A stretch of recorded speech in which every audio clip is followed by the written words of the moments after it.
Fu Nanchang, the head of the Fu family, is sound asleep when Suchi sneaks into his room. She pauses, staring at him, thinking about how this man has been her husband for 2 years. Gathering her nerve, she straddles him and starts unbuttoning his shirt. The movement wakes him, and he immediately pulls her close, asking who she is. Calmly, she tells him she's his wife and kisses him. When the kiss ends, he takes control and things escalate quickly. The next morning, Nanchang wakes up alone. The only trace of what happened the night before is a red stain on the sheets. Anger flares in him as he realizes that the mystery woman disappeared without an explanation. While he's getting dressed, his assistant bursts into the room with news. They've identified the woman.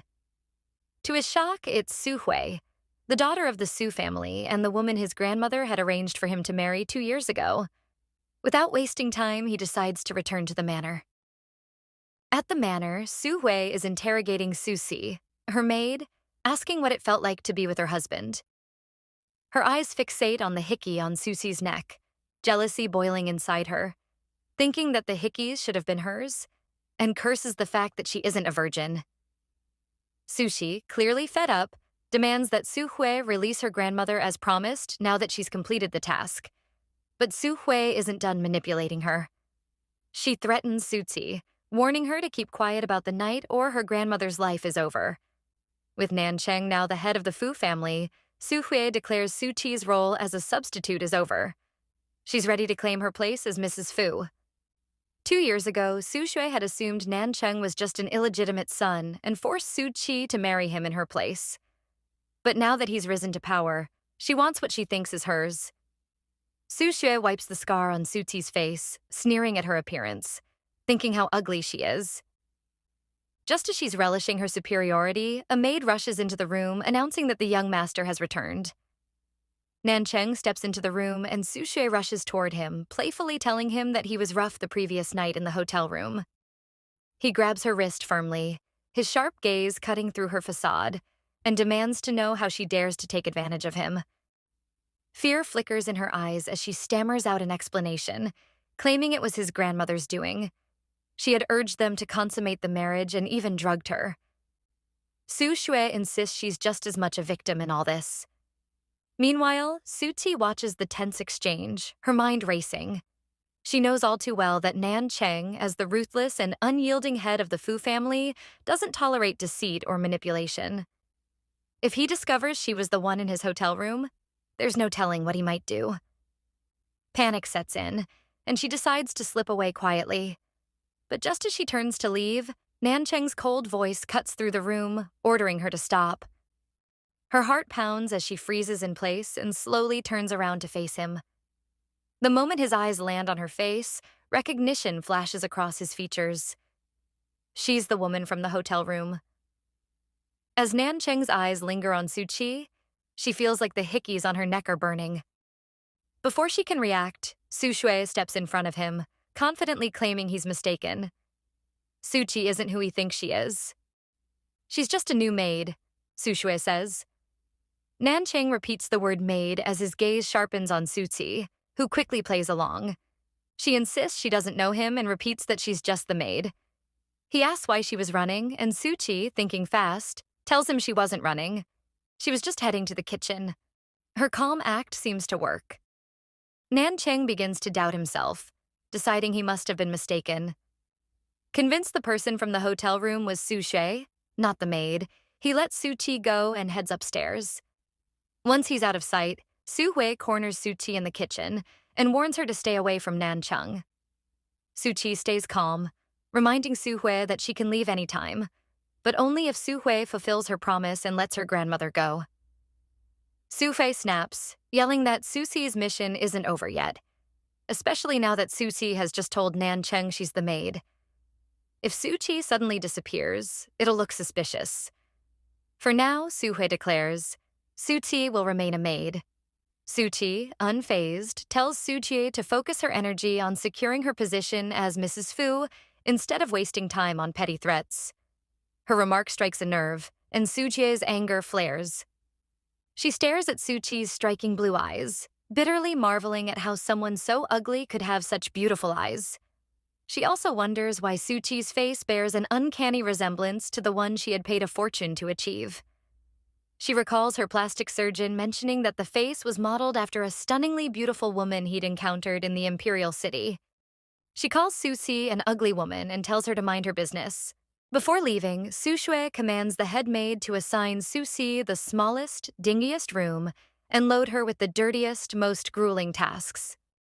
In her small, dimly lit room, Suchi stares at her reflection in the mirror.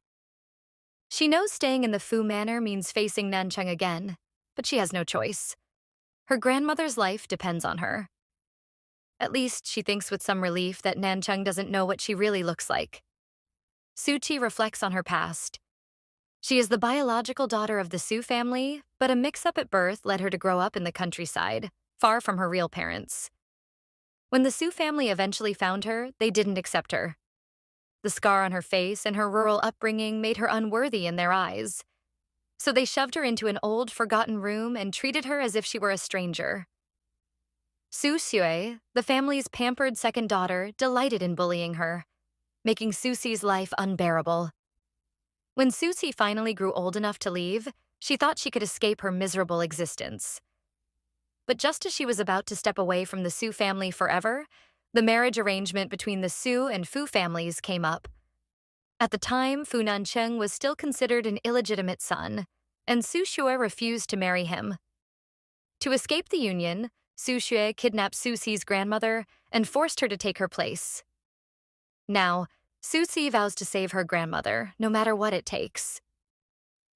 The next morning, Nanchang lies in bed, a faint but familiar scent lingering in the sheets. It's the same scent that clung to the woman he spent the night with, the one who finally gave him a peaceful sleep after years of insomnia. He wonders if he slept well because of her scent and decides to find out. Heading downstairs, he spots Suchi hard at work. Without hesitation, he walks up behind her and wraps his arms around her, startling her. He calls her Su Shui and asks why she smells so good, and asks her what perfume she uses. Suchi quickly shakes her head and tells Nanchang she isn't the madam. In her haste to push him away, her finger catches on a thorn from the roses she's arranging. Nanchang thinks that this is the second time he's mistaken her for his wife. She pushes him away, saying that the madam is nearby.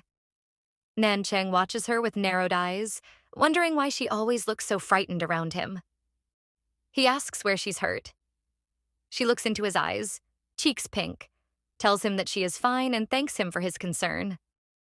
Just then, Suje arrives, her voice sharp and furious as she yells Suchi's name, and then she sends Suchi to the kitchen. Then immediately turns to Nanchang with a bright smile, suggesting they have breakfast together. In the kitchen, Suchi's chest heaves as she thinks back to how Nanchang nearly recognized her and silently prays to stay under the radar. All she wants is to rescue her grandmother without causing any unnecessary trouble. The head maid snaps her out of her thoughts, ordering her to serve the milk at breakfast. Suchi obeys, carefully bringing the tray to the dining room. As she approaches, she overhears Su Hui talking to Nanchang, who is casually reading the newspaper. Su Hui casually mocks Suchi, saying Suchi grew up in the countryside and everyone shuns her because of her ugly face. But she is kind-hearted enough to keep Suchi as a maid. Suchi looks at Nanchang, thinking that he doesn't seem to care about mistaking her for Su Shui, which is very fortunate. Later that afternoon, Suchi stands outside her university, trying to find a taxi to take her back to the manor. Just as she grows frustrated, a sleek private car pulls up in front of her.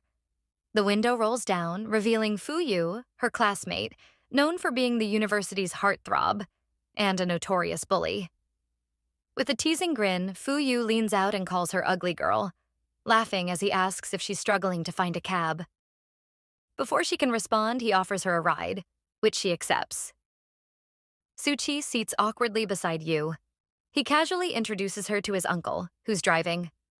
Her heart nearly stops when she looks up and realizes the man behind the wheel is none other than Nanchang. Completely oblivious, Yu starts talking about her. He cheerfully tells Nanchang that Suchi is his classmate and claims she's always had a crush on him. Before she can protest, he pulls out a piece of paper and announces that Suchi wrote him a love letter today. However, Suchi has no idea what he's talking about.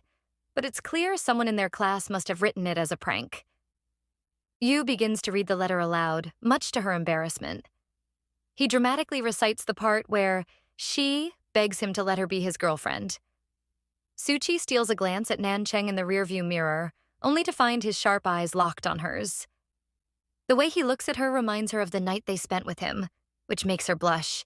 Yu pulls Susie closer, grinning as he teases her. "I didn't know you liked me so much, ugly girl," he says. In her head, she's screaming at him to shut up. Then, to her utter disbelief, Yu declares that she's now his girlfriend. Nanchang immediately slams on the brakes, bringing the car to a sudden stop. His voice is cold and firm as he orders Yu to get out of the car. Yu looks at him in confusion, protesting that he hasn't reached his destination yet.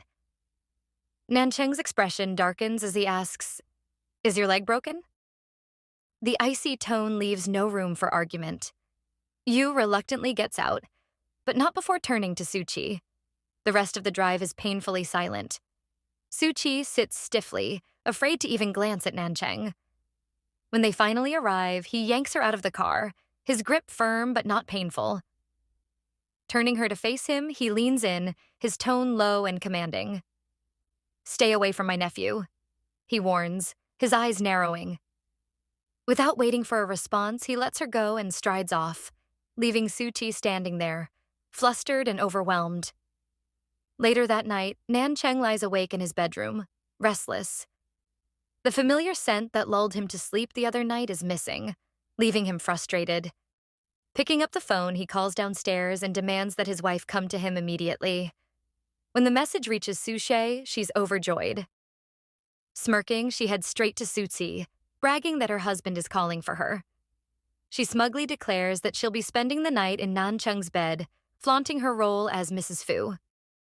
Suchi congratulates her with a calm, indifferent tone, which only irritates Suhye further. Before heading upstairs, Suhye demands Susi's help preparing her bath. As Susi assists, Suhye sprays an overwhelming amount of perfume, turning to Suchi with a satisfied grin. She taunts her, asking if she's jealous and reminding her that she's just a stand-in. "I'm the real Mrs. Fu," Suhye adds with a laugh, confident in her position. When Suhye arrives in Nanchang's room, she's eager to charm him. But the moment she steps closer, Nanchang's expression shifts. He immediately notices that her scent is different from the one lingering on the bed, the one he can't forget. His annoyance grows, and Suhye's heart skips a beat as she realizes his mind might be elsewhere. Nanchang narrows his eyes and asks her directly if she's been avoiding their bed. Panicked, Suhye lies, claiming she's been there every night. She explains that the change in scent is because she just had a luxurious flower petal bath. His patience wears thin, and he orders her to go shower again, warning her to return with her original scent, or she'll lose her place as Mrs. Fu. Frightened by his tone, Suhye quickly leaves, her mind racing. She starts to suspect that someone else has been in his bed and realizes there's only one possibility: Suchi. Storming to Suchi's small room, Suhye finds her fresh out of the shower. Suchi glances at her with a frown, immediately sensing trouble. She asks why Suhye is there and if Nanchang kicked her out. Suhye brushes off the question and smugly insists that Suchi must go to Nanchang's bed in her place. Suchi refuses outright, but Suhye has anticipated this. She pulls out her phone and shows Suchi a heartbreaking video of her grandmother in the hospital, weakly calling out for her. The sight shatters Suchi's resolve, and she reluctantly agrees. Before Suchi leaves, Suhye grabs her arm and warns her sternly. She must not let Nanchang touch her.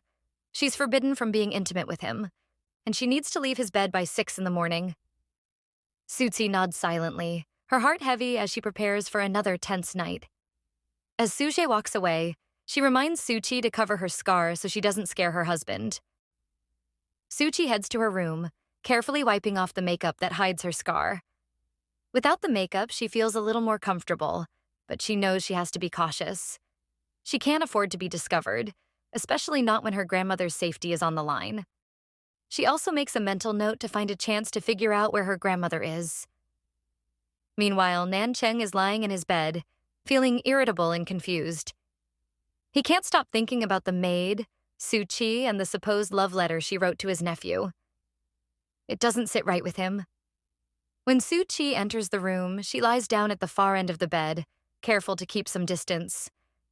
Nanchang notices and asks why she's so far away, ordering her to come closer. He pulls her toward him, and as he does, he inhales her scent, asking her what perfume she wears. Suchi hesitates, telling him she doesn't wear any perfume. Nanchang looks at her curiously and asks if it's her natural scent. As he plays with her hair, Suchi feels even more nervous. She quickly tries to clarify, saying that's not what she meant, and accidentally calls him master, as she would in her maid role. She immediately regrets it, realizing she's supposed to be pretending to be his wife, not his servant. Nanchang repeats what she said, asking if only the maid calls him that. Flustered, she stammers, explaining that she's just nervous since it's her first time spending the night with him. He reminds her that she was bold when she first came to his hotel room, making her feel even more exposed. Nanchang leans in slightly, his voice teasing as he asks her to call him what she normally calls him. Suchi blushes deeply and, barely above a whisper, says, "Hubby," as she lies there, wondering how he'd react if he knew she wasn't his wife, but just the maid. She bids him goodnight when he suggests they sleep. The following morning, Suchi wakes up at exactly 6 a.m., her heart racing as she remembers how much trouble she'll be in with Su Shui. Nanchang, still half asleep, asks her why she's awake, telling her to stay and sleep a little longer. Suchi hurriedly gets out of bed, telling him she needs to go, while he wonders why she's in such a rush and can't stay for just a bit longer. Once in her room, Suchi quickly gets into her maid's uniform. It's not long before Su Hui shows up at her door, asking why she spent an extra 5 minutes with her husband and whether his hug was too warm for her to let go of. Suchi, trying to keep her cool, tells her not to question her about being with her husband, especially since she doesn't trust her. She silently curses the fact that she barely had enough time to finish her makeup.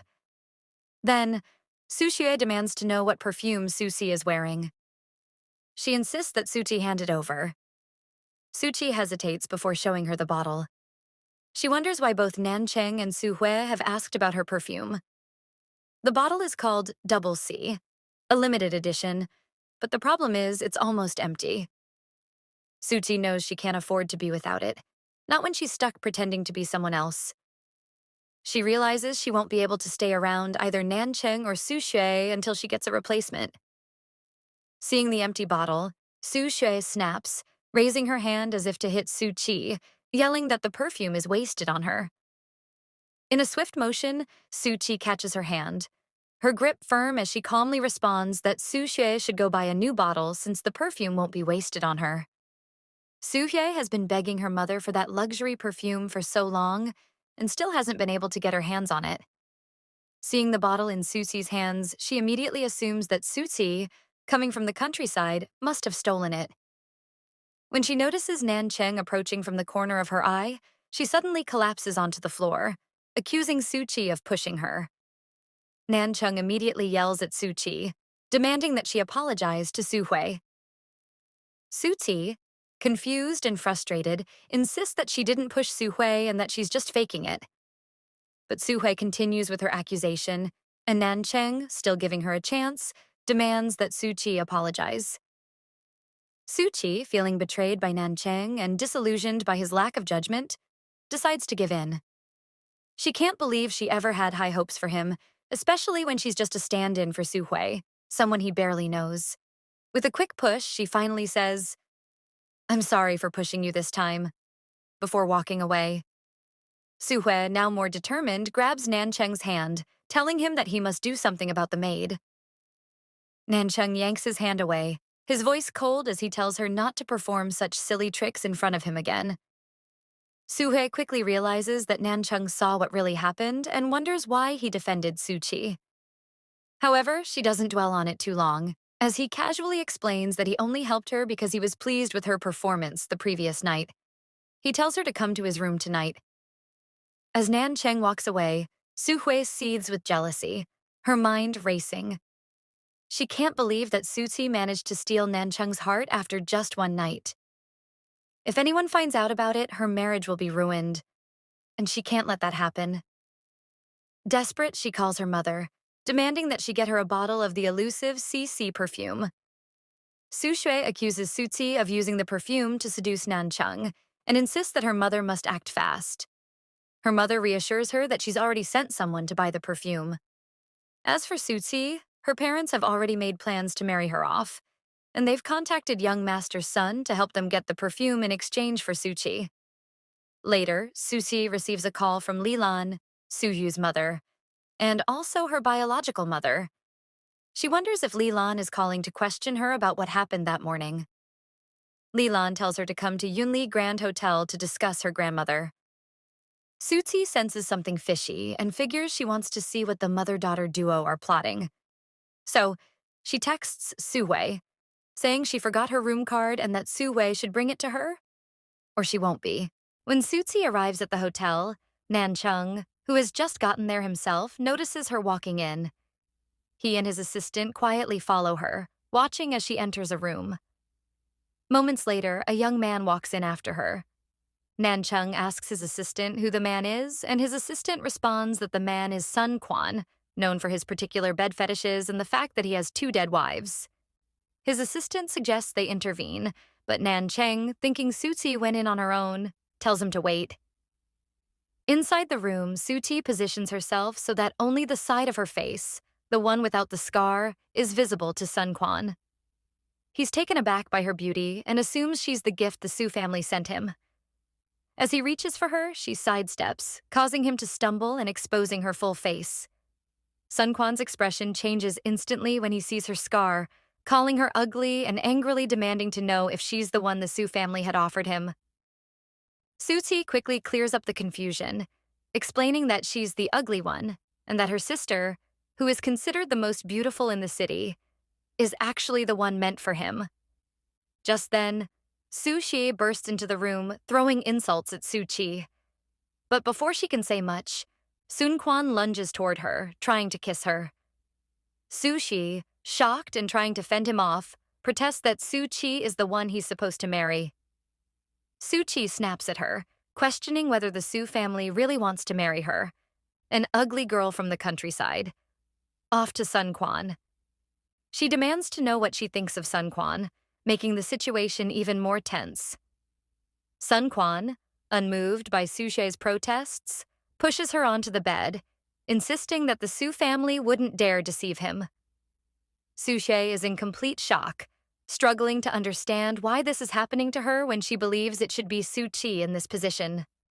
Screaming for Suchi to help her, Su She's cries are met with Suchi walking away, nonchalantly declaring that only Su She, the #1 beauty in the city, is worthy of Sun Quan. Once outside the room, Suchi's phone buzzes with a message from Fuyu, saying he's found her, followed by multiple calls. She'd assumed he was joking when he talked about dating her, but now his persistent calls and harassment make her frustrated. She ignores his calls, deciding she can't get tangled up with the uncle and nephew anymore. As she walks, she spots Yu nearby, causing her to panic and dash into the nearest room to hide. In the midst of her hiding, she overhears Yu calling his uncle right outside the door, which makes her realize she might have stumbled into Nanchang's room. She catches a glimpse of a figure through the bathroom door's frosted glass, and in a panic, she dives under the duvet to hide. Nanchang, fresh from a shower and clad in a robe, steps out of the bathroom, asking Fuyu why he's shouting. Suchi, holding her breath, hopes she can remain unnoticed. As Fuyu continues to talk, Nanchang is distracted by the presence of someone under the duvet. He notices Suchi's pleading expression, her finger pressed to her lips, silently asking him to stay quiet. When Fuyu asks if Nanchang has seen Suchi, Nanchang's mind races. He realizes she is hiding under the blanket and decides to cover for her. When Yu mentions that he is looking for the ugly girl, Nanchang quickly grabs the duvet, covering her head completely and insists he hasn't seen her. Yu, unaware of Suchi's presence, leaves in search of her. Once the door shuts behind him, Nanchang angrily pulls the duvet off Suchi, demanding to know what she is doing. As she rises, her hair becomes tangled in his robe's button, pulling her back down into his lap. Nanchang, frustrated, asks if she is doing this on purpose. Suchi quickly tries to untangle her hair, but in her flustered state, her hand brushes against his lower stomach. Nanchang snaps, asking where her hand is going. Embarrassed, Suchi immediately removes her hand, apologizing, and asks him to help her untangle her hair instead. Nanchang's grip tightens on her face as he glares at her, his anger rising. He accuses her of seducing his nephew and taking things too far, pointing out the sequence of events. Her meeting with Sun Quan, being in his bed now, and playing both sides. Suchi, feeling the heat of his accusations, doesn't flinch. Instead, she boldly holds his hand, the one holding her face, and challenges him with a daring look. She asks him if he's been seduced, her voice steady despite the tension in the air. Nanchang's eyes narrow, clearly taken aback by her response. The atmosphere grows even more charged as he tries to process her words. Suchi, standing her ground, isn't intimidated by him. She knows the danger of the situation, but also understands the power of defiance. She tells him that he looks like he's angry and definitely not interested in being seduced by someone like her. He doesn't take kindly to that, gripping her neck and asking if she's trying to get herself killed. As his hand tightens, she starts panicking, wondering how the heck she's going to get out of this alive. In a desperate move, she grabs him by the collar and kisses him. His grip loosens instantly, and she quickly pushes him away. But the kiss, weirdly enough, feels oddly familiar to him. He's thrown off and starts wondering if he's losing his mind. Because the woman from that night was Suchi. How could he think the maid looks like her? He warns her in no uncertain terms that if she ever dares to step into his bed again, she won't live to see the next morning. Then he adds that he's only into beautiful women, and frankly, she doesn't fit that bill. She just rolls her eyes and walks out, not even caring about his opinion. She heads to the bathroom, washes her face, and the scar's gone with it. She thinks to herself that Nanchang can believe whatever he wants, because once her grandmother is safe, she won't have to deal with any of this again. As she steps out of the hotel, she bumps into Fuyu. He asks if she needs something from him, and with a smirk, tells her they're going on a date. Suchi immediately shuts him down, saying she didn't write the love letter, she's not interested, and she won't be his girlfriend. But before she can finish, Fuyu notices her face. No scar. Fuyu grabs her, admiring her beauty, and teasingly asks why she's trying to hide it. Just as things are about to get awkward, Nanchang steps out of the hotel, all dressed up. Yu, noticing the moment, excitedly calls him over to check out Susi's face. Panicking, Susi quickly ducks behind Yu, begging him not to tell anyone, especially Nanchang, who's coming their way. When Yu presses her for the reason, she says it's complicated but pleads for him to keep quiet. Yu grins, making her a deal. He won't say anything, but only if she agrees to be his girlfriend. Suchi flatly rejects him, telling him she's not interested and he's wasting his time. She tries to walk away but freezes when she sees Nanchang getting closer. Yu doesn't let up, though. He offers a compromise. Be his girlfriend for just a month, and if she still doesn't like him by then, he'll stop bothering her. With no other choice, Suchi reluctantly agrees. As Nanchang chats with his nephew, Suchi quickly finishes touching up her scar. Nanchang notices and asks Yu what happened to her face. And Yu, ever the troublemaker, claims that he just wanted Nanchang to see how ugly she's become. Even worse than yesterday. Suchi, now done with her makeup, touches Yu's arm to signal him. And he takes the hint, stepping forward to introduce her. He tells his uncle that his ugly girl has officially agreed to be his girlfriend. Suchi can't help but think how she just escaped Nanchang's bed, only to land in a weird situation with his nephew, wondering how she keeps getting herself into these messes. Nanchang's assistant interrupts, saying he has a meeting to attend, and Nanchang leaves without another word. Yu, still eager, suggests they go see a movie, but Suchi quickly turns him down and walks off, leaving him feeling a bit deflated. She then gets a call from her mom, Lilan, telling her to come home immediately.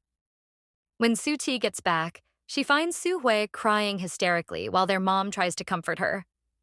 Su Hui accuses Suchi of doing everything on purpose, and Lilan, furious, raises her hand to slap Suchi, calling her malicious. She goes on to say that Suchi tricked Su Hui into going to see Sun Quan and asks if Suchi knows who Sun Quan really is. Suchi grabs her mom's hand and asks if she didn't know who Sun Quan was. Just then, their father, Su Changrong, walks in, his expression dark and grim. Lilan demands to know what Sun Quan had to say, and Changrong explains that Sun Quan had already helped them deliver their bid proposal for the CC perfume deal, and they were just one step away from securing a partnership. But now, since Su Xue has angered him, he refuses to act as their middleman. Su Xue, acting the victim, blames Su Qi for everything. Changrong turns to Su Qi and asks if she realizes how important Sun Quan and CC perfume are to the family. Su Qi, unimpressed, responds that she didn't know before, but now she gets it. Apparently, the family is willing to sell off their daughter just to get that perfume deal. Lilan, growing frustrated, tells Su Qi that she is part of the Su family and that she should contribute to their success. Su Qi throws it back, saying that she's a daughter of the Su family just like Su Xue and Su Qianru, so why aren't her sisters doing their part? Lilan snaps back, saying that Su Xue has connections to Nanchang and Su Qianru has been studying perfumery in France for years. She's always been the family's hope. Su Xue chimes in, claiming that the family is supporting Su Qi to treat her grandmother and that Su Qi should be grateful for having managed to get Sun Quan's attention. Su Qi sarcastically says she wants to contribute, but unfortunately she's just a country bumpkin with an ugly face who can't seem to make a difference. She points out that Sun Quan doesn't like her, so what good would she be? With that, she storms out of the house. Once outside, she quickly texts someone, ordering them to return the Su family's bid proposal. The reply is simple. Yes, boss.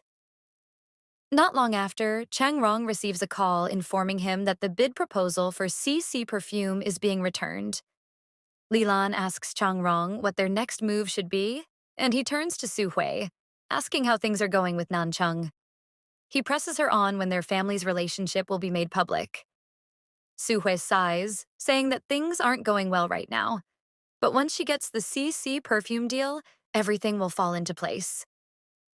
Changrong slams his hand on the table in frustration, yelling at her for being unable to handle something so simple. He tells her that if she were more competent, they wouldn't be in this position, begging around for help. Lilan pleads with him to give Su Xue more time, and Changrong agrees, but with a warning. Su Xue better not mess this up. He reminds her not to forget how her marriage with Nanchang came about, and Su Xue promises that she'll make sure Nanchang acknowledges their family publicly as soon as possible. 2 years ago, Su Xue had stolen a jade pendant from Suchi's room. The Fu family had seen the pendant and agreed to a marriage alliance. At the time, Fu Nanchang was still an illegitimate child, so Su Hui had been unwilling to marry him. Now that he's the head of the Fu family, Su Hui is determined to lock down her place as Mrs. Fu before he ever finds out the truth. Later that night, as Suchi is about to go to bed, Su Hui barges into her room and informs her that she'll be spending the night with Nanchang again. Suchi wonders aloud if Nanchang is some child who needs someone with him every night. Su Xue reminds her that Suchi still has her grandmother's illness to worry about, so Suchi reluctantly agrees to her sister's demands. As Suchi walks past Su Xue, she adds a jab, telling her that she'll be spending the night in her husband's comfortable arms for her. Su Xue's face twists in annoyance, but she keeps her cool. Nanchang, fresh out of the shower, can't stop thinking about the hotel incident. He's still fuming about Suchi daring to date his nephew, wondering if she treats Fuyu the same way she treats him.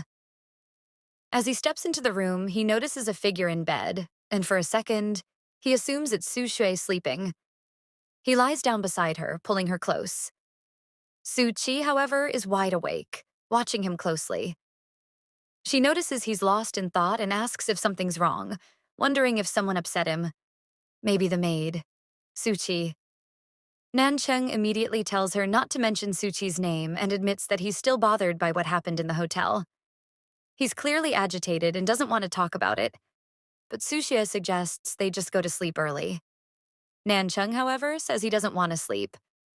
When she asks what he wants to do instead, he teasingly rubs her lips, asking her what she thinks he wants to do. Without wasting another second, he starts kissing her.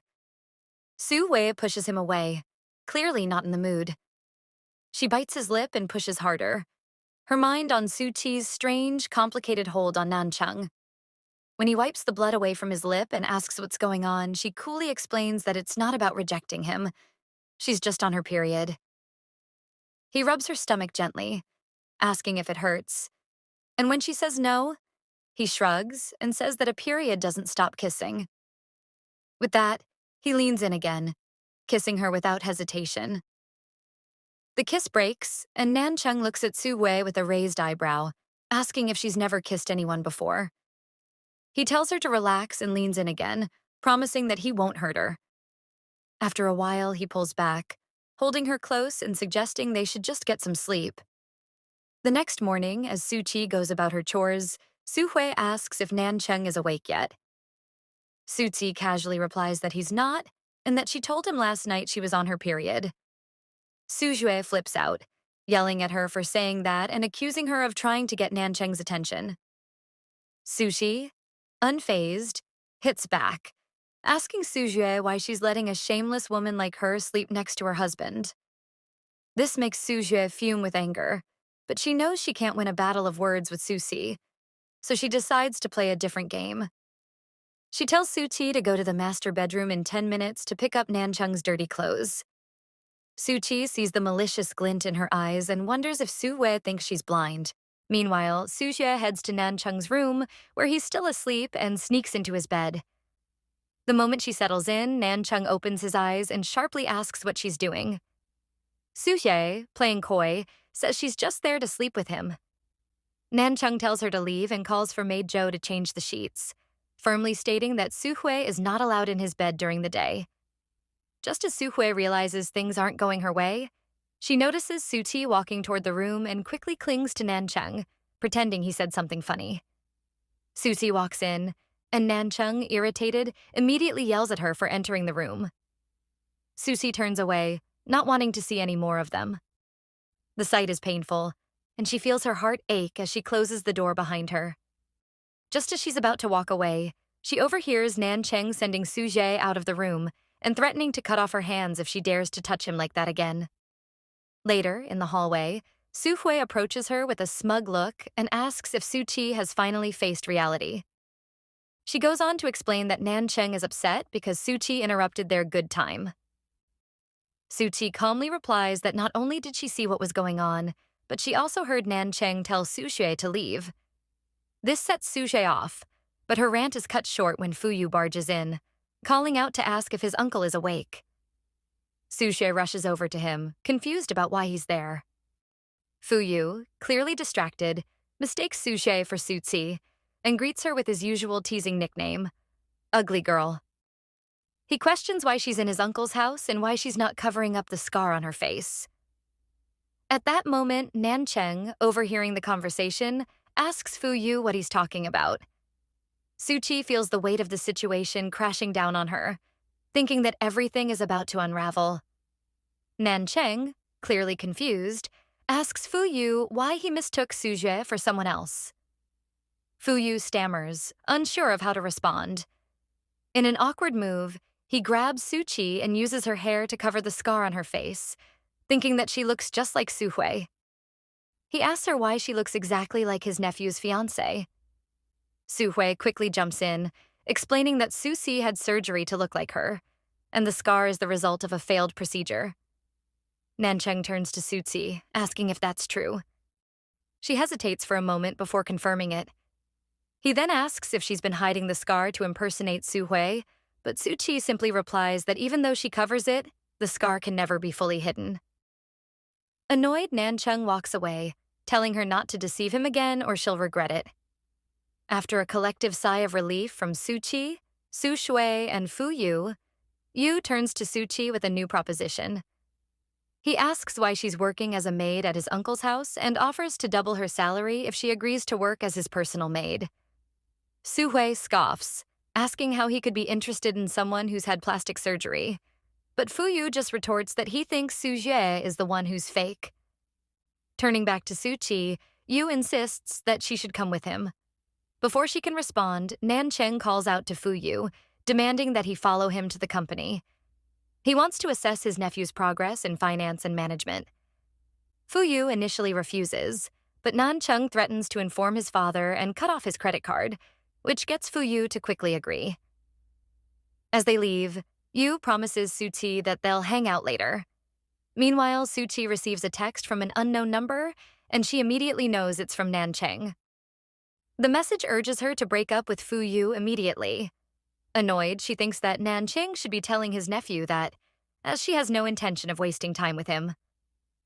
She then turns to Su Xue, demanding to know where her grandmother is.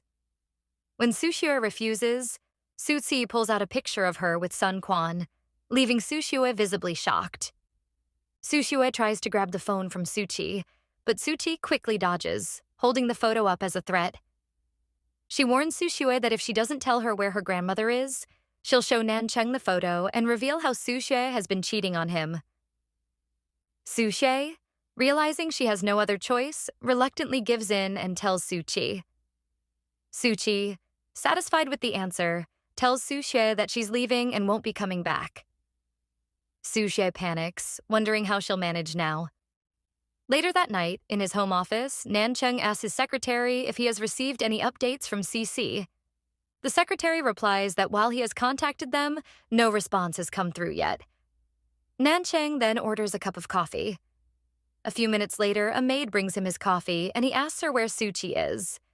The maid informs him that Suchi has resigned. He wonders if she has gone to work for Yu. Meanwhile, Suchi is with her grandmother, ignoring all calls from Fuyu, who desperately tries to reach her. She blocks his number without hesitation. When Nanchang's call comes through next, she does the same, blocking him too. Nanchang's calls to Suchi continue to go unanswered, and when his secretary informs him that CC is busy and that he needs to make an appointment for the ointment, Nanchang grows increasingly frustrated. He tries calling Suchi again, but when his call still doesn't go through, the secretary hesitantly tells him that she must have blocked him. Enraged, Nanchang throws his phone on the table. The secretary, noticing his frustration, realizes that Nanchang has been trying to reach Suchi, leading him to wonder if the ointment is for her. Nanchang snaps at the secretary to leave, and he quickly exits, leaving Nanchang to stew in his thoughts. Looking out the window, Nanchang thinks about Suchi, convincing himself that it's better for her to be gone and that he can't let her keep affecting him.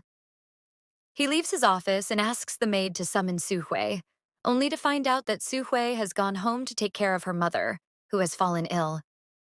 The next day, Nanchang's mood is so dark that it doesn't go unnoticed by his employees. One of them asks the secretary why the boss is so angry, and the secretary mutters that it's because of the maid. After work, Nanchang, seeking to distract himself, heads to a place called Yipinlan, since his wife isn't home. Upon arrival, he overhears his niece, Fu Yingying, talking to someone about staying there, saying that her uncle is nice and wouldn't kick her out. To his surprise, the person turns out to be Suchi. As she steps out of the room, she bumps into Nanchang and they both freeze, staring at each other in shock. Yingying, noticing them, raises an eyebrow and asks her uncle why he's there, and why he's holding Suchi's waist. Suchi quickly whispers for Nanchang to let go, which he does. He then demands an explanation from Yingying about what's going on. Yingying explains that Suchi is there because she invited her to stay, but Nanchang doesn't seem convinced. He immediately tells Suchi to leave. Suchi, however, is determined to stay. She grabs his hand, pleading with him to let her stay just a little longer. She explains that she has nowhere else to go, having spent all her money on her grandmother's hospital bills. She promises that she will move out as soon as she finds a place. Nanchang, distracted by the memory of their kiss in the hotel, pauses for a moment, staring at her lips. After a brief silence, he tells her that she can stay, but only until she finds a place.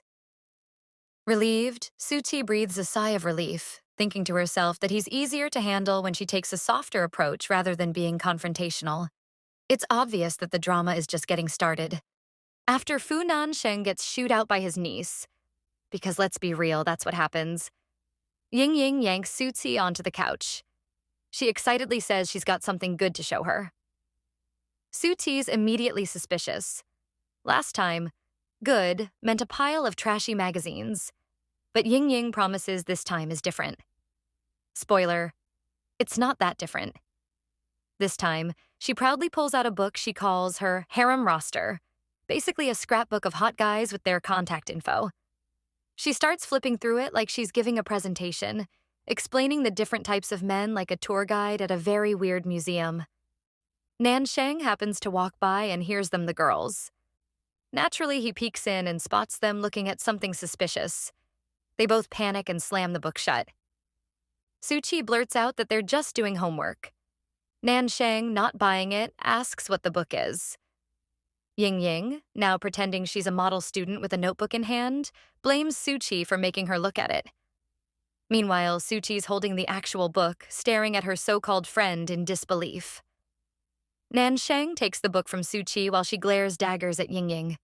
He flips through it, unimpressed, and scolds Suchi for corrupting his innocent niece and not focusing on her studies.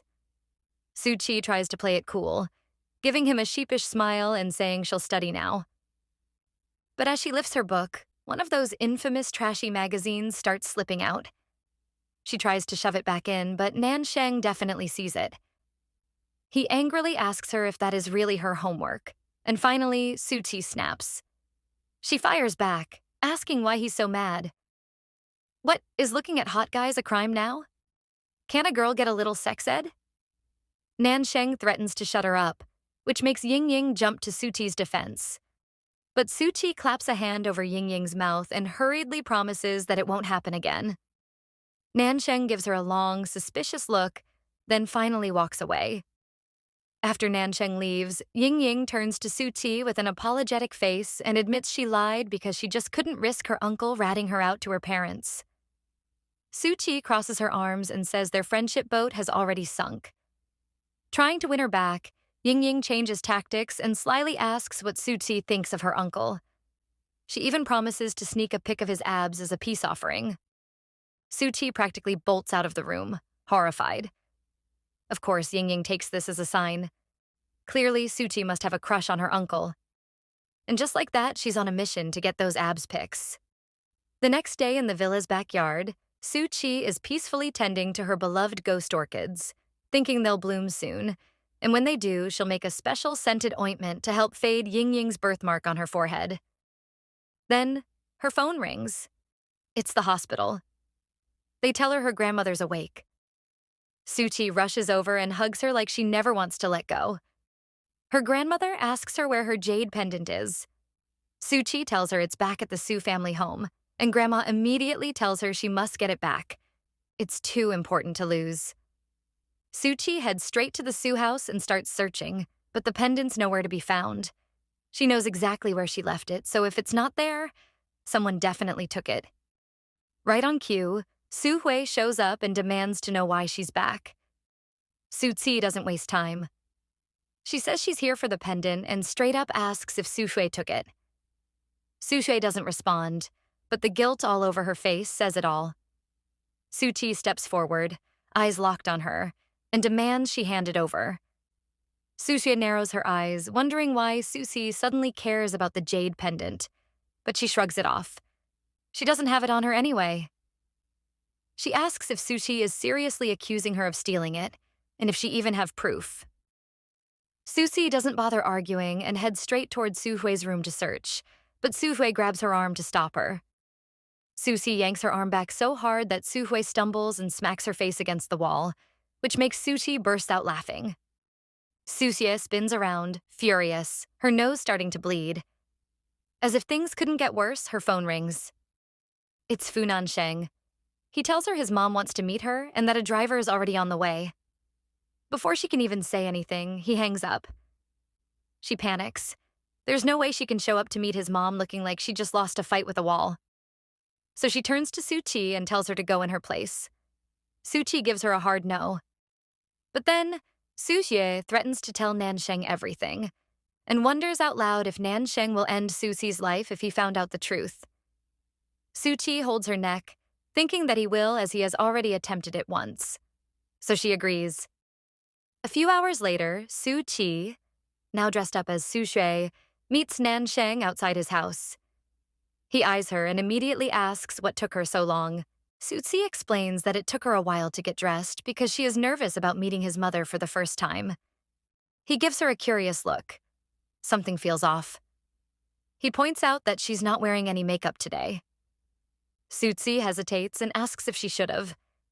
He says there's no need and reaches out his hand.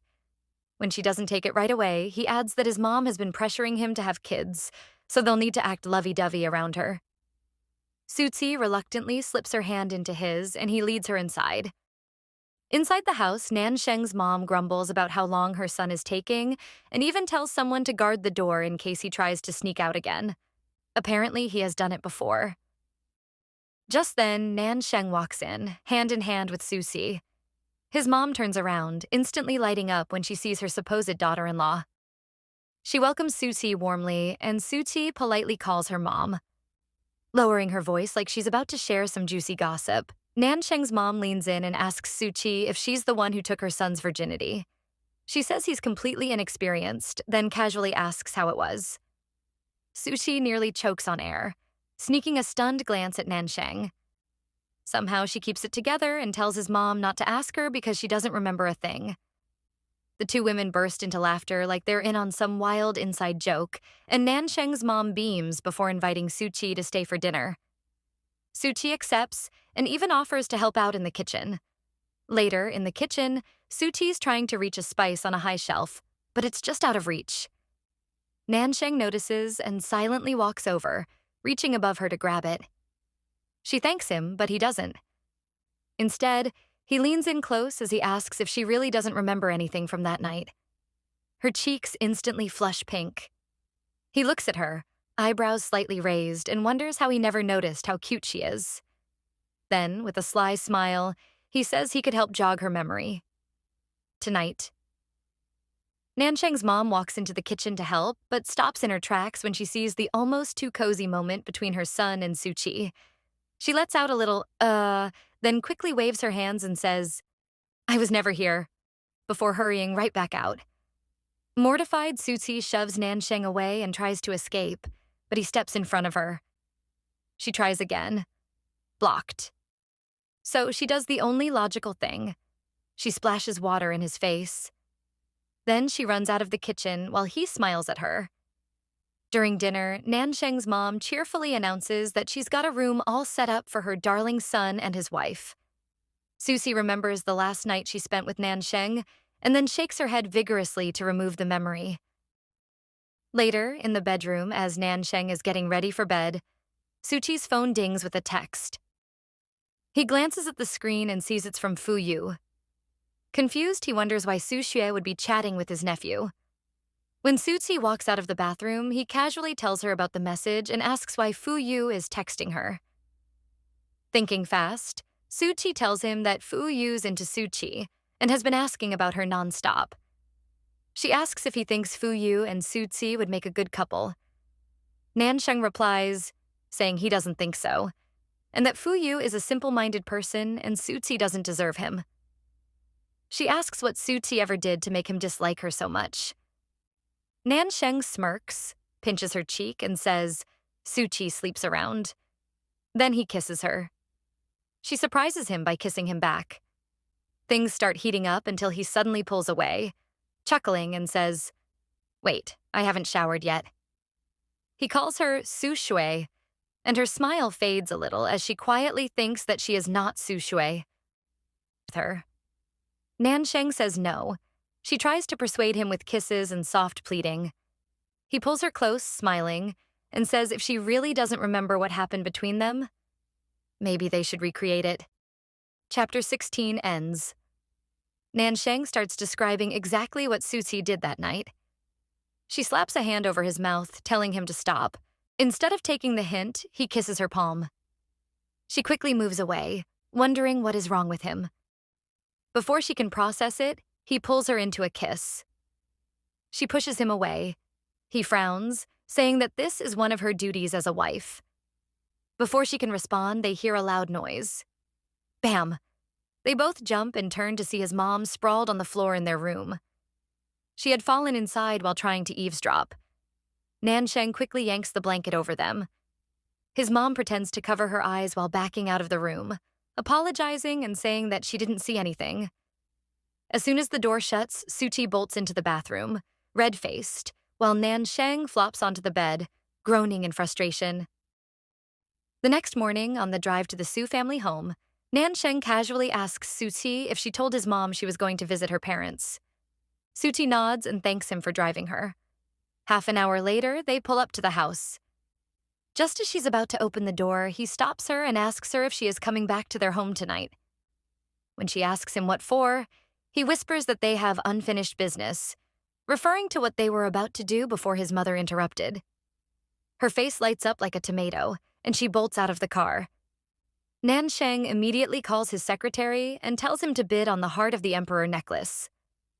The secretary, stunned, thinks that the necklace costs millions.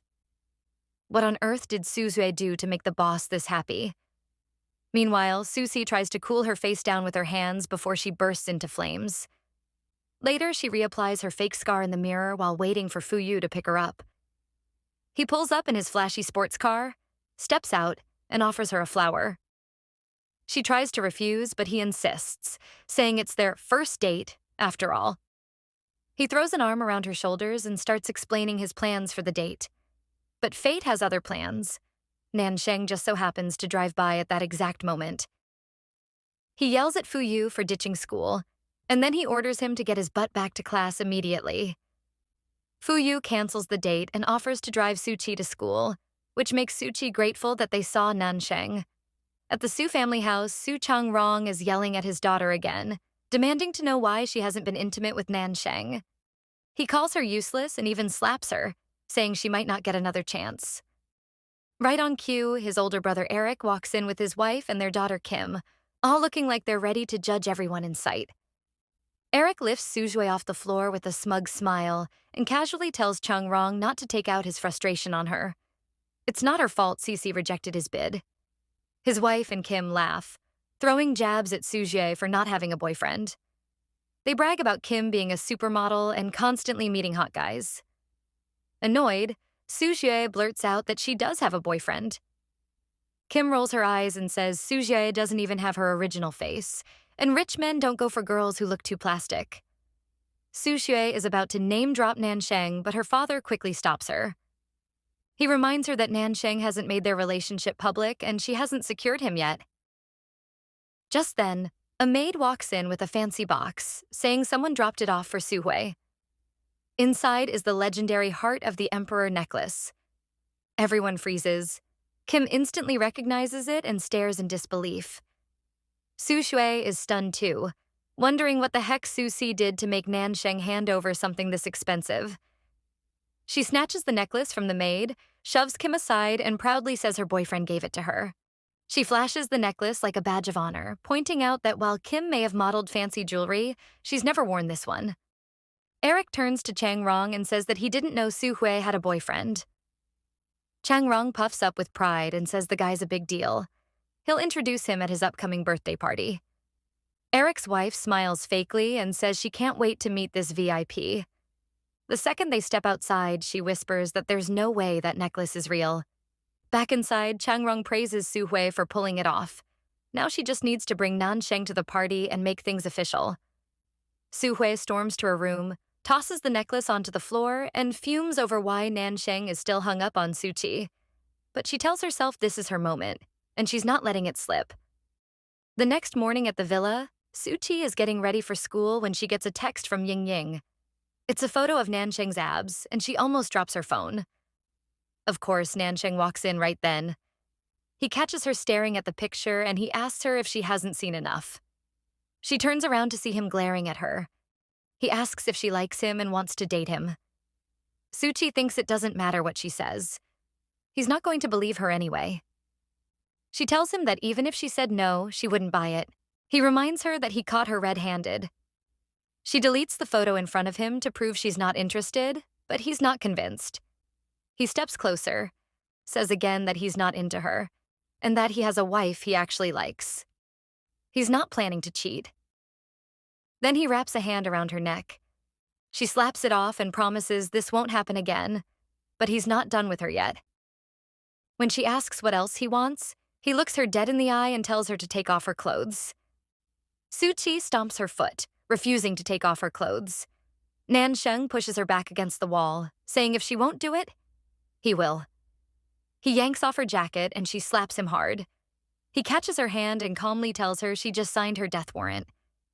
She demands he let her go, but he doesn't budge, saying he needs payback for that little photo incident. She tries to break free, but he shoves her back against the wall. Frustrated, she snaps at him, asking if this is about revenge or if he just wants to see her undressed. Then she throws in a sharp one. Does he treat every woman who flirts with him like this? And does his precious wife know? That stings. Nanchang backs off a few steps, clearly hit by her words. She picks up her jacket, looks him dead in the eye, and asks if they're still playing this ridiculous game, because she'd like to go upstairs now. He warns her that if something like this happens again, she'll regret it. Then he walks away, annoyed. He thinks that Suchi knows how to tug at his heartstrings. As he leaves, his phone pings. It's a text from Suhui, thanking him for the necklace and casually letting him know her period's over. He texts back that he can't wait to see her. The next day at school, Suchi is quietly studying when she gets a call from Suhui, telling her to go spend the night with Nanchang. Suchi just says, okay. When the call ends, she wonders if Suchi is really this naive or just plain dumb. That night, Nanchang calls Suchi to ask why she hasn't come home. Suchi avoids the call and acts like her phone's out of service. In a panic, she dials Suchi, who doesn't pick up either. When Suchi finally answers around midnight, Suchi blows up, demanding to know where she is and why her phone was off. She whines that Nanchang's been waiting. Suchi coldly replies that unless she gets her jade pendant back, she's not going anywhere.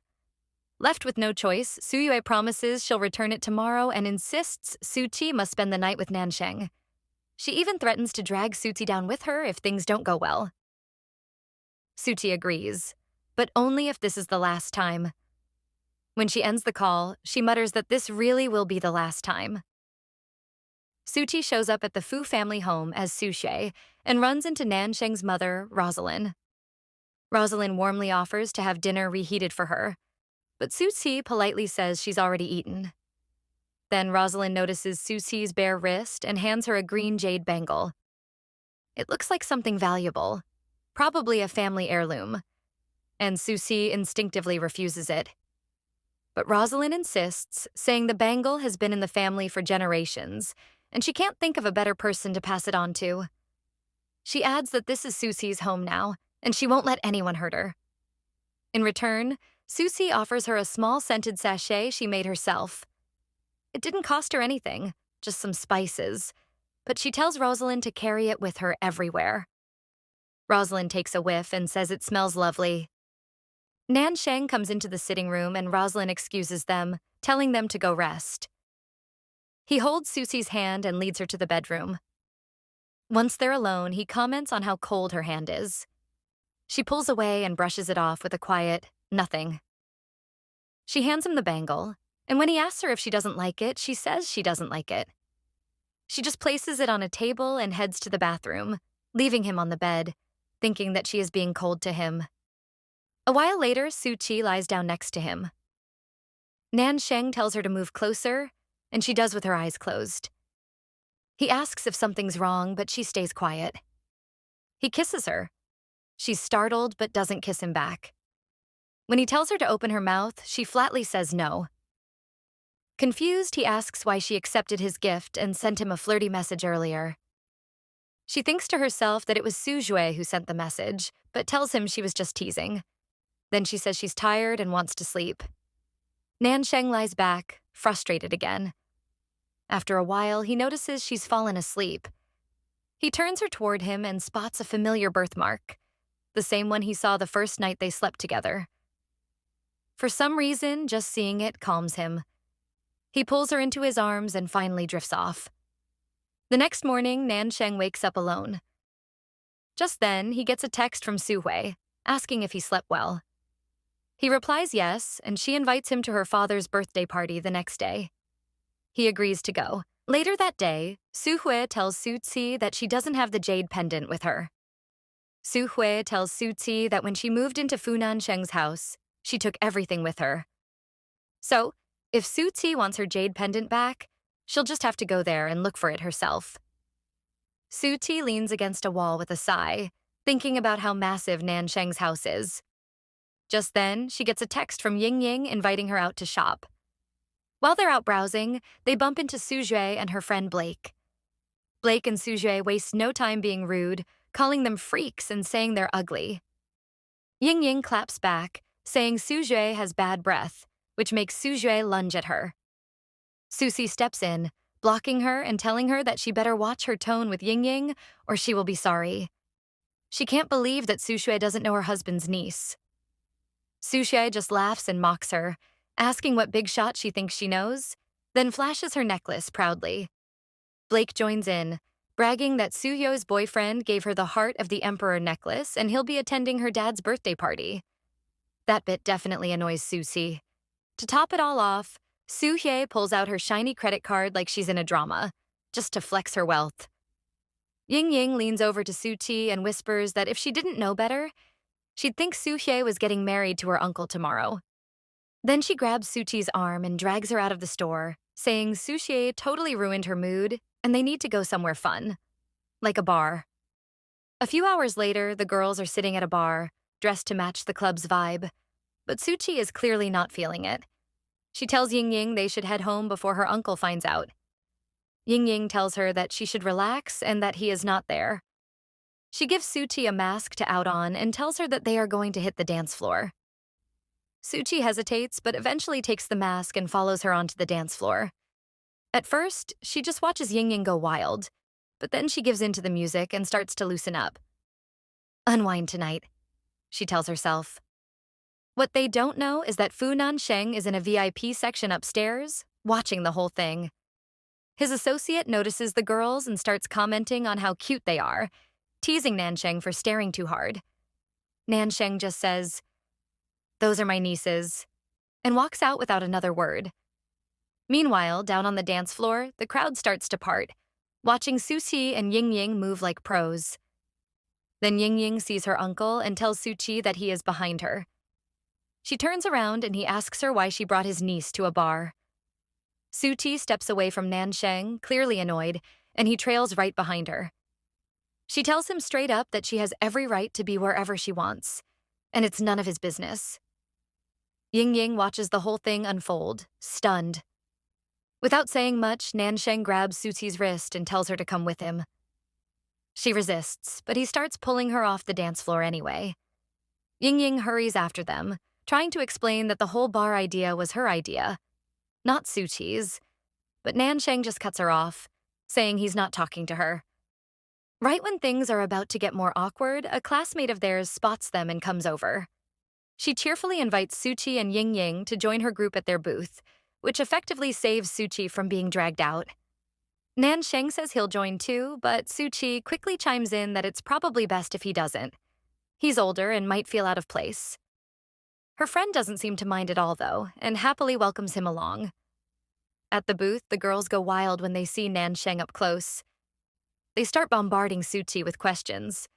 How does she know such a good-looking guy? Does she have his number? Is he single? And so on. Suchi tells them he's Ying Ying's uncle and she hardly knows him. The girls immediately move to Ying Ying, and Nanchang catches Suchi's attention, mouthing the words, "You hardly know me?"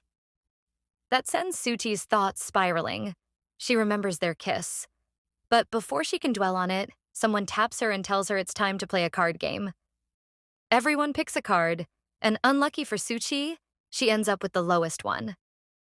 According to the rule of the game, the person with the lowest joker card gets to ask the person with the lowest card any question, and they are to answer truthfully or drink. The guy with the joker card asks Suchi if she is still a virgin. She answers truthfully, saying no, which surprises everyone, including Nanchang. One of the girls excitedly asks Nanchang if he wants to join their game. Ying Ying starts to say her uncle will never do such a thing, but he cuts her off by agreeing. The group reshuffles the cards for a new round. Suchi ends up with the lowest card again, while Nanchang gets the joker this time. He asks her who she lost her virginity to, and the rest of the group cheer for her to answer. She says she can't answer and drinks instead. A bit of it dribbles down her chin and along her neck, and Nanchang's eyes are immediately glued to the sight, his ears turning pink. She catches his gaze and misreads the look as disgust. She thinks to herself that he must think little of her. A little while later, slightly tipsy, Suchi stumbles toward the bathroom. Just outside the door, she bumps into a sleazy guy who recognizes her. He says he can't believe the dancing girl is actually the ugly girl from the Su family.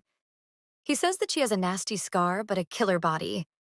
When she tries to leave, he grabs her wrist and pulls her toward a nearby room, insisting she spend the night with him. Meanwhile, someone nearby sees what's going on and quickly calls Nanchang. "One of your nieces just got dragged into room 106, the person says. Nanchang freezes. He knows exactly who they're talking about. He replies coldly, "It's none of my business. She can hang out with whoever she wants." After he ends the call, his driver reminds him that it's getting late and that Su Changrong's birthday party is tomorrow. Nanchang doesn't respond immediately. He tells himself he's married, that he shouldn't care, but then he suddenly tells his driver to wait and heads to find Suchi. When he finds room 106, he doesn't knock. He kicks the door open. Just minutes before Nanchang storms in like an action hero, Suchi is already handling things her own way. The creep won't back off no matter how hard she shoves him. He even has the nerve to say her fighting makes it more fun for him? Gross. But she's ready. She pulls out a tiny vial of knockout gas, pops it under his nose, and bam, he's out cold. Right then, Nanchang kicks the door open, sees the guy on top owed Suchi, and just loses it. He grabs the unconscious guy and starts beating the life out of him. Suchi shouts for him to stop, but he's too far gone. She ends up hugging him from behind, and somehow that snaps him out of it. Once he cools off, he calls someone to deal with the mess, then pulls Suchi into a different room and straight into the bathroom. She's yelling the whole way. He dumps her onto the floor, switches on the shower, and starts demanding to know where the guy touched her. He tells her to scrub off every spot he laid hands on, like he's doing some weird protective rage cleanse. Suchi stands up, soaking wet and furious, asking what on earth she did to deserve this treatment. Why is he always acting like it's her fault? Why is he so determined to humiliate her? He pins her hand against the wall and claims she's always trying to seduce him. She messes with his head, and it is all her fault. She snaps, asking when she ever tried to seduce him, and he says, "Right now." Then he kisses the top of her head. She wonders what he is doing when he said that he hates her. She shoves him back and reminds him that he's a married man. That finally makes him pause. He tells her to leave, but as she turns to go, he catches a glimpse of something, the birthmark on her collarbone. He grabs her arm again, ignoring her protests. She keeps reminding him he has a wife, but now it's like he can't even hear her. He gently moves her hair aside, staring at the mark in disbelief, wondering why on earth she has it. Chapter 23 ends. He put his hand on the part of her face with the scar and it cleans. His mind starts reeling with images of Suchi and Suche, and suddenly he's convinced Suchi has been lying to him all along. Suchi threatens to call Suche and tell her that her husband is cheating. But Nanchang doesn't even flinch. He's done playing nice. He leans in, kisses her hard, then lifts her out of the bathroom and drops her on the bed. When he starts undoing his jacket, Suchi freaks out, yelling that she's Suchi, not Sube. He tells her that he knows she is Suchi. She is the one he is after, and he kisses her. He kisses her again, but she pushes him, threatening to take legal action. He simply tells her to go ahead. She tries another angle, reminds him that he is making his relationship with Suhui public tomorrow, but he doesn't care. She tells him if he lets her go, she'll disappear from his life for good. Still, he leans in and kisses her. She tries to escape again and ends up smacking her head on the headboard, tears springing to her eyes. He gently holds her, comforting her. Then he quietly asks her to open her eyes and tell him who she gave her virginity to. She whispers his name and trails her nails down his back. Things quickly spiral into something deeper. The next morning, Nanchang's phone rings, but he silences it, pulling Susie close and going right back to sleep. Hours later, she wakes up to him already watching her. He grins, asks if she slept well, and whether she's up for round two. As they get dressed, someone knocks on the door, telling Nanchang that the thing he asked for has arrived. He goes to get it, comes back, and places a small pill in Suchi's hand. When she asks what it is, he coldly tells her that it is the morning after pill. Nanchang tells Suchi point blank. He's not having a baby with her and doesn't want any surprises. Suchi quietly takes the pill, then turns and walks away. He stops her just to say that no one can ever know what happened between them, especially not Su-hui. She responds by saying that he shouldn't have done it in the first place and calls him an idiot. Outside, she waits for a taxi. Her phone buzzes. Sujie asking when she's showing up for their dad's party. In the car, Susie wonders what's wrong with Nanchang. If he likes Sujie so much, why did he do what he did? Later that night, Susie arrives at the party. The first thing she sees is Sujie basking in attention, showing off her fancy Heart of the Emperor necklace. A few girls invite Sujie out, but she turns them down, saying her boyfriend's already planned something. He's clingy like that. Then she spots Suchi. Lilan marches over, whisper yelling at her. She reminds Suchi that she told her not to come and asks if she wants the whole world to know that she has an unsophisticated, ugly daughter. But Susue steps in, saying she was the one who invited Susi. Then she leans in close and tells Suchi she's about to have a front row seat to her rise. And she hopes it stings enough to wake her up to reality. Su Changrong starts getting impatient and asks Su Shui if she's called Nanchang, since he's running late and people are getting impatient. Su Shui fumbles with her phone, saying she's already tried calling, but he's probably busy. Meanwhile, Susi stands off to the side, thinking to herself that Nanchang is probably still passed out in that hotel room. Just as Changrong starts raising his voice at Su Shui, a bit of a commotion stirs by the entrance. Guests begin whispering excitedly, wondering if the man who just arrived is Su Shui's rich boyfriend. With smug confidence, Su Shui turns to Susi and says she hopes she enjoys what's about to happen. Suchi says she will. Everyone crowds closer, waiting for a grand entrance. Kim, especially, is right up front. But when the man finally comes into full view, there's a collective gasp. It's an old man. Kim bursts out laughing, asking Su Hui if her rich boyfriend is actually a senior citizen. Su Hui freezes and demands to know who the man and his guards are. She frantically calls for security to kick them out, but no one shows. The old man, calm and collected, tells Su Shui he's there for the tears of the emperor, the necklace, and that it doesn't belong to her. Su Shui clutches it protectively, insisting it's hers, but two guards grab her arms while the old man snatches it from her neck. Lilan rushes to hold her daughter, shouting for security, but still, no one comes. Meanwhile, Kim asks if Su Shui doesn't feel grossed out being with someone that ancient. Eric throws in a jab, saying the worst part is how the boyfriend came to take his gift back, in front of everyone. Guests laugh and whisper as they walk away, leaving the Su family in full embarrassment. Su Xie sinks to the ground, totally humiliated. After the crowd clears, Lilan demands to know who that man even was. Su Changrong says he's Nanchang's butler, shocking Su Xie. Su Xie is completely stunned, unable to process how everything just crashed down on her. Before she can collect herself, Su Changrong storms over and slaps her, calling her useless.